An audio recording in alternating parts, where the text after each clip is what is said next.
science. I very much, science is my holy grail in this way. Okay. I learn about something when it's paralyzing me. It's the first thing that I do. I understand it, because if I can understand my pain, I can actually make a change around it. Today, I am beyond excited to introduce a very special guest. She is not only an incredible entrepreneur, but also happens to be my amazing wife. Maddie is the founder and owner of Manual Movement Therapy here in New York City, and her journey in the fitness and wellness industry has been truly inspiring. Maddie has built a thriving business based on her own methodology and studies, but knows it's time to scale further, and that's where I come in today. I'll be taking off my husband hat and putting on my executive coaching hat to work with Maddie to help her navigate the challenges of scaling her business while staying true to her unique approach to healing and movement. Hi, babes. Hi, honey. Welcome to the channel. I'm so pumped to be here. As a husband and wife that are both entrepreneurs, we have a lot of fascinating conversations, and today I thought it'd be exciting to bring some people in on a few of the things that are going on in your world. But for those that don't know, what you're working on? Absolutely. As you know, but for your entire channel to know, in May 2020, I broke out and changed careers, coming from the professional dance world deep into the fitness world for over a decade. Was blessed to be a part of 2 amazing startups, which were pretty great. And through that kind of journey, I've always had some underlying conditions, really dealing with just silent disorders in the autoimmune family. So the way in which my body and my health and working for other people, the way the world works is that I would do okay. And then unfortunately, with autoimmunity, your body attacks itself. And when it attacks itself, you just kind of don't know where it's going. So in many ways, I kind of have said, hey, it's not going to be black, it's not going to be white, it's going to be this gray period. And that gray period is always figuring out, what does this signal mean in my body? Is this really real? How do I create a life around this? So I transitioned from the fitness world, which I loved so very much, but just transition. We evolve, and that's a good thing. And that brought me into the bodywork world. So I started my business in 2020 in November, right after graduation. I graduated via Zoom because the pandemic had hit. Right. And I truly bobbed and weaved. I have studied a background of kinesiology, so the science of movement, biomechanics of how kind of structures move within our bodies. Yep. And that's taught me really this entire process of how to unleash your body's natural intelligence. Because it is a wisdom we all have, but yeah, everyday life takes us out of that. Yep. We're not forced to listen. Right. So I created really a business that bridged the gap between feeling comfortable in your body Yep. when you kind of leave PT in this modern healthcare world and you're kind of going, but is that safe? Is that little wiggle okay? Is that okay that I just felt this new sensation? Is that a heart attack? Oh no, that's just my pec muscle growing. Right. I teach that language through a lot of knowledge and intuition. And where do you teach that? I'm pumped. I opened a studio in Union Square, 41 Union Square, in November of 2022. Okay, so going on 7 months with that. Yep. What's been the biggest change that you've noticed in the way that you approach your business because of having that studio? With your help of letting me know that I am a boss, and I'm with you, I hate that term, but I am a boss. As a middle child, knowing just who you kind of are and your filial piety in the world, Right. I love getting jobs done. I love structure. And when I'm the boss, I had to make that transition. I had to get out of that inner critic that told me, you don't know how to do this. You don't have a business degree. Guess what? I can figure it out. And that's what I've done. So that's been this really big transition Yep. of, guess what? No one's going to do that work for you. Sure. So you learn to rebalance, and balance is sometimes 90% on, 10% off. Yep. Sometimes it's 90% off, 10% on. Sure. And that's a pretty cool balance of freedom I now have because I have options. Yeah. Now, one of the things that we've obviously talked about, but I'm curious, specifically thinking about the space that you opened, is, I can have 37 browser windows open at the same time, and only be thinking about the one that I'm focused on. Sometimes if you have 37 browser windows open, it's not quite as easy to focus. We call that switching cost. We do indeed. Going from one browser window to the other, it can be a big deal. Thinking about your studio and thinking about switching cost, what's the truth in the middle of those two? The truth in the middle is you come down from, I'm a very high energetic person, but beautifully enough, when I work, it's the most calm I'm in my body and really my mind. In many ways, my hands take over and I don't have to think. So it's joyful to work in that way. So what I really have worked on with switching costs is kind of when you transition from I'm with a human, I'm with a personality, and a lot's going on. There's maybe the two of us connecting. There's my client with whatever they're thinking about in a day. There's me as a human thinking about what I need to do in a day.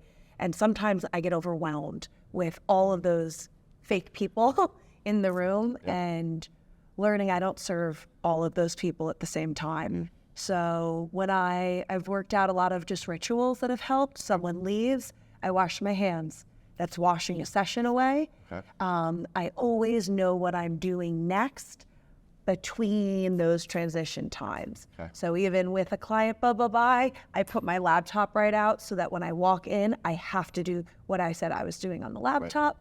Post-its really work in my world to help me with my switching costs. Yeah. What is something that if you look back on your career before you were aware of switching costs that you wish you would have maybe done differently with that awareness?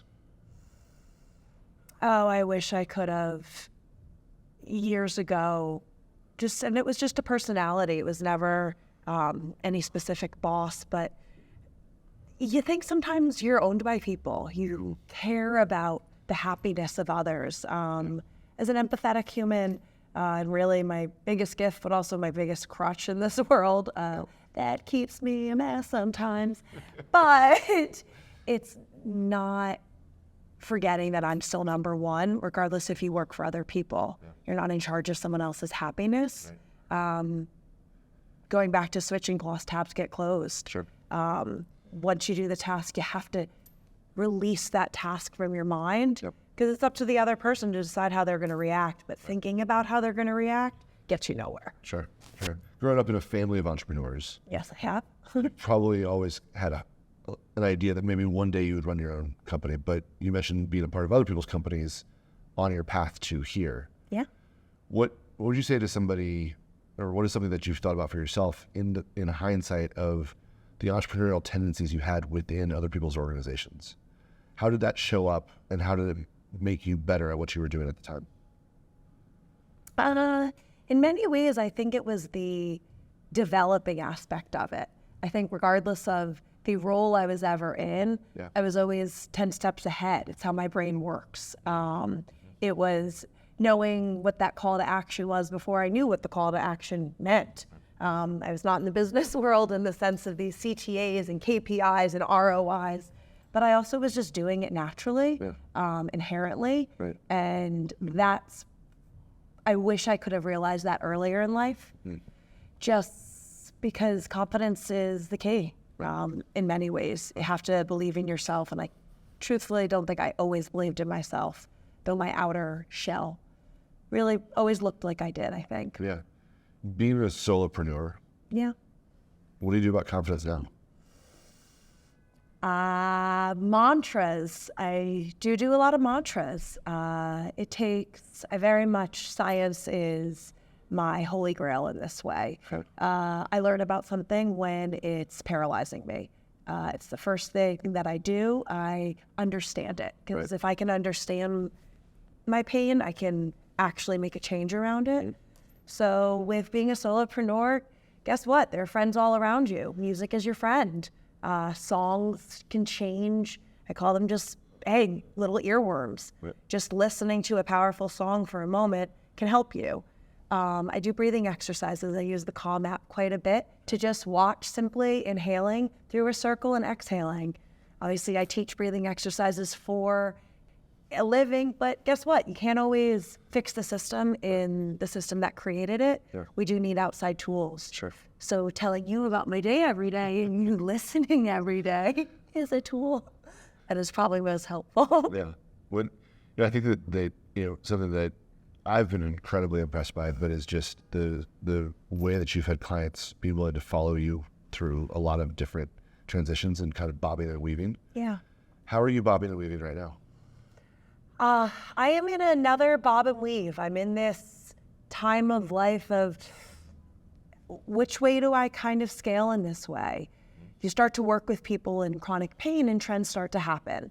Okay. Natural trends of what I find is, hey, who needs to learn about their body, is forced to listen, and is in pain prenatal, women that are pregnant. Sure. A lot of that time understanding, as I kind of call it, the geometrics of our body, of how can you hold yourself in space, more of that proprioceptive way, because that's what sends the signal to the brain. So naturally, some niches have come up. Yep. Prenatal, the pregnancy of just a mom being pregnant, understanding a lot of the time, the first time mom, what the heck is going on with my body? Sure. We also live in a world where, guess what? Textbooks haven't always been updated. You have to understand how to read all of this information on the internet and pick that's the right source.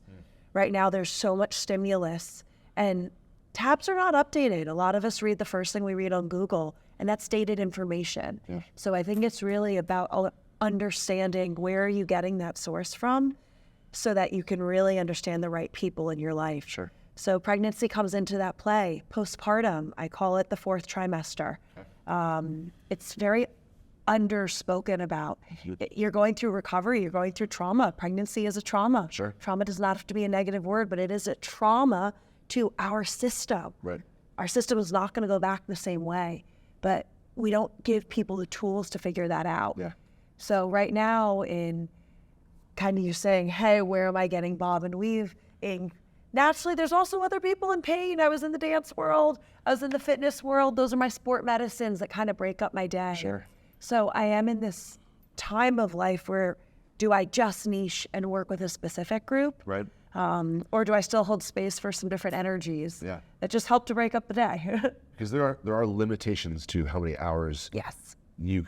just in a day, but also how many hours you can be using your hands. And in kind of thinking about the way in which I love that you use the word serve your clients, what's the evolution of service, right? There's the inner circle, which is your core group that shows up at your studio any chance that they get. But then expanding that to while we're on vacation or you're asleep. Yes. How do you serve it? How are you thinking about service now? Yes, the dream will always be to make money when we sleep. Haven't yet hacked that. But I think with your help and a little bit of AI, we are on our proper track. Put a pin in the AI, we'll come back to it. Okay, fine. I am thinking, so you nailed it. I'm very sarcastic. That's how I deal with a lot of things that are new, maybe slightly scary. If there's fear around, I'm okay with kind of saying that. But I'm at a point where I have hit quota of how many times I can use my actual body in a day. That's kind of been my, regardless of really every career I've ever been in, I've been an hourly worker. And that mindset while being an entrepreneur over these years. So that shift is something I'm really working on because it's the shift that has to occur for me to be able to scale and scale with something that is not for the in-person tangible experience. Because there's so much to be learned simply by talking about it, understanding, and helping people from afar or with a product. Right, okay. Now, when you're thinking about that, because a lot of tabs open, a lot of things going on all at the same time, how do you make time for that brainstorm, being the busy business owner that you are? I have had to learn to delegate with the help of an assistant quite a bit. Understand that my assistant is not judging me. She's there to help me. And that was just an immaturity I slightly had to grow out of going, I don't know how to do this. I don't always love saying that, but once you say that, there's no fear behind it. So using a little bit of help to really time block. Okay, say more about that. Mondays are administrative. Okay. I treat it like a work day, but they have to be. I have to color code things on my calendar. Okay. I have to put in red squares that mean what I'm doing in that time. And I live by a lot of to-do lists, but I live it through my calendar of just notifications at the top. Okay. And if I do it, it deletes. Okay. So that is how I'm working on it. If it's not in my calendar, it's not happening. Okay. Because I'm working on valuing it, Yeah. and I haven't quite made that transition yet. What's tough about valuing it for you? You don't see the immediate needle change. Okay. And from learning it from you, you can't rock star yourself. It's an Andy Ellwood-ism. It's hard to put yourself out there, be vulnerable. We live in a world of social media. We live in a world of having to kind of up yourself, sell yourself. Yeah. Presentation is everything. Yeah. But we also need support sometimes. But in thinking about rock starting yourself, Yeah. what does building a team look like for you? You mentioned AI, which is amazing how much you're using it and so many cool ways that you're using it that I hadn't even thought of. But when you think about building a team and what you're building, what's the kind of what's the promise, and then what are you hoping will be the proof as you grow? The dream and kind of next step is that jack of all trades that is a creative naturally, thrives in creativity, doesn't have to be put in hourly check and just a mindset of knowing, did I check the box? I don't need that right now. I need someone who has no problem sitting with me and saying for the next 20 minutes, we're talking about just this one concept. Right. In many ways, a way to develop, someone to help with development in the sense of looking at the whole side of digital marketing as one aspect, but also just the day-to-day, Sure. the weekly check-in, the fantastic clients that come through that so naturally want to help your small business owners and go, hey, do you want to swap? Sure. Do you want this idea? Someone else's eyes and lens seeing, ooh, let's take that opportunity. Right. Someone foreshadowing holidays coming up, gifts coming up. I am a gifter. I love gifting people. It warms And you're amazing at it. my heart. Thank you. It's my love language. Yeah. Knowing that stuff ahead of time, checking the box, sending the birthday card before. I like those little white glove services that make us feel human and connected. Right. And that's something with being able to really project manage and looking for that next step of people that are willing to, can be a couple different people, but at the end of the day, someone who can see the same vision I have and say, ooh, I've got this. Yeah. What about that needs to become clearer before you can take action on it? I need to really dive in, and action leads to action. I think at the end of the day, sometimes you have to say, okay, for $500 in the next 6 weeks, this is what I'm doing. And if it's not working, add it to the graveyard. Yeah. Is there something you've recently added to the graveyard? A couple products. Yeah. Yep. Just a couple products that just felt like a tchotchke in the end. And no one needs more crap in their house. That's true. That's true. But if I could teach people how to use half of the million products on Amazon that are created every day by people not in the field that created them, Right. that's ultimately what I want to do. I want to Why is nobody doing that?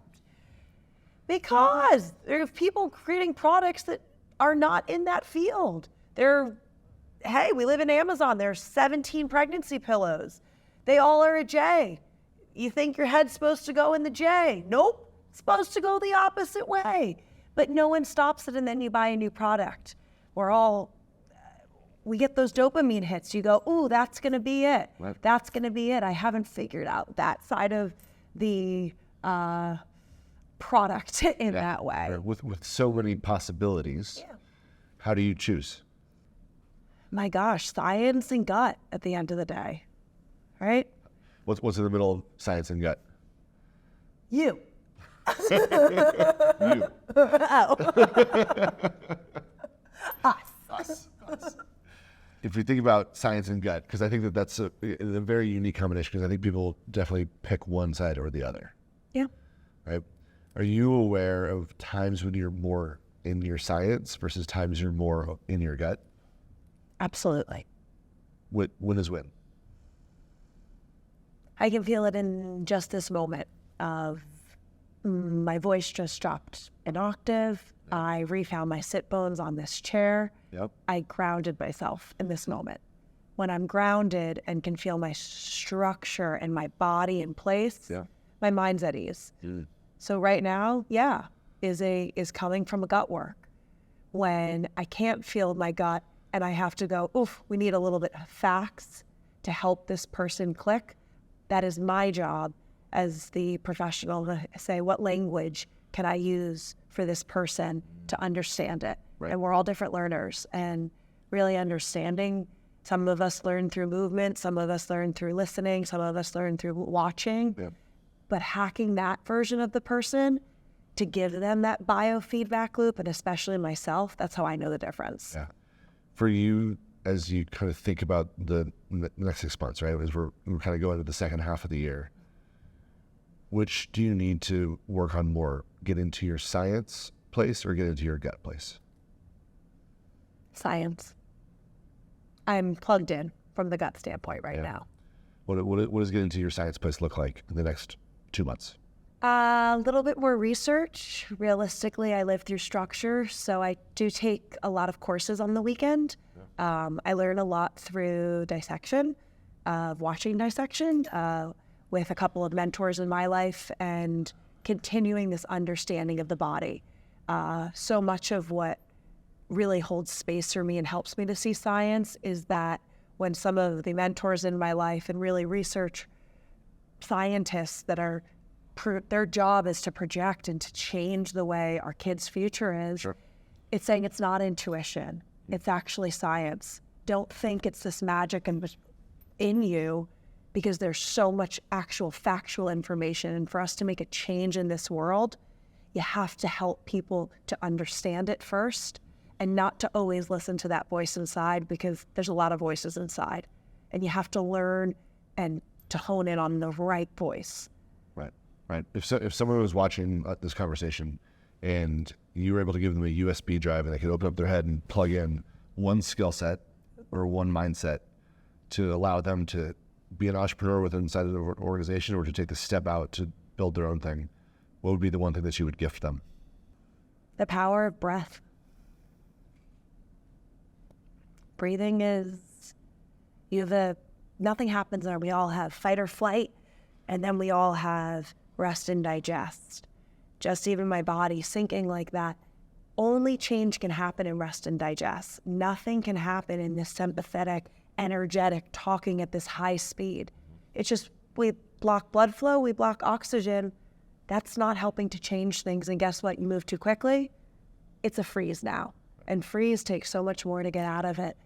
The one way to unleash that is breath, understanding how to breathe. There's an amazing book, Breath, the New York Times bestseller. I think you even read it. I did, in one day. In one day, because it's that powerful. It is. It's looking at, hey, we really want to look at life or death. The best diver can hold their breath for 9 minutes. Yeah, that's through breath. That is a life or death situation. I'm not saying I want to be a scuba diver, but I'm saying that that has power. Yeah. So learning to be able to hands into that and what to do in the moment, so that the entire day is not ruined. It was just a moment, and then you get yourself back up. Yeah. And real quick, before we finish, Yes? if I could open up your head and I could install a USB drive and gift you with one skill set or mindset, what would you ask for?